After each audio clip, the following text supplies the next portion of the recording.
Gusto ko kasing manahin yung food delivery business ni Mama. Gusto kong palaguin pa yun para mas marami pa makakatikim sa luto niya. The F4 Squad Goals. Mga cute kaya sikat sa girls. Nanggaling din sila sa mayayamang pamilya. At higit sa lahat, talented at nag-e-excel sa respective courses nila. Hatid ay Big Trouble. Ikaw ang nakaapak nito kaya nabasag. Anong pakialam ko dyan? Ang sama naman pala ng ugali mo. Dahil ba sikat kayo, pwede mo nang gawin lahat ng gusto mo? Ikaw, ang tapang mo. Naku, baka nagalit sa'yo si Dao Mingsu. Ito bang binibenta ng pamilya mo? Tsura pa lang mukhang hindi na masarap. Yung mga kagaya mong walang respeto sa kapwa. Kayong mga salot sa lipunan. Mahimik ka na! Bitawan niyo ako!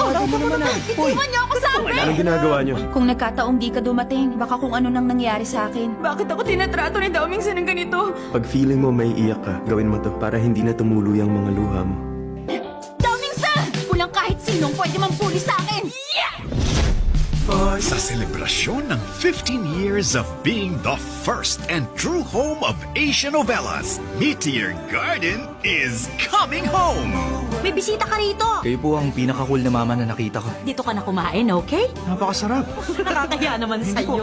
Wala po kayong dapat ikahiya. Ngayon ko lang nakitang magalang si Dao Mingsu. Nakita niyo ba? Di ba halatang may gusto sa akin yung Shanchay na yun? Kahit noon pala, cute na talaga si Wazili. Ito na oh. Thank you. Wala, nagbablush siya, oh. Bakit naman ako magbablush, no? Shanchay, ang cute mo ngayon. Starring Asia's rising stars na pupusuan mo. Pumunta ka rito para pagtawanan ako. May sakit na ako. Ano, masaya ka na? Hindi ako masaya. I-check lang kita.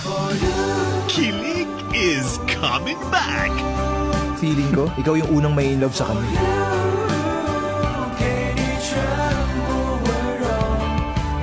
Lahat tayong magkakaibang hinahanap nating happiness sa mundong to. Tumigil ka na. Huwag mo sabihin may gusto ka sa kanya. Hindi na ulit kita sasaktan. Meteor Garden ngayong August 29 sa ating ABS-CBN.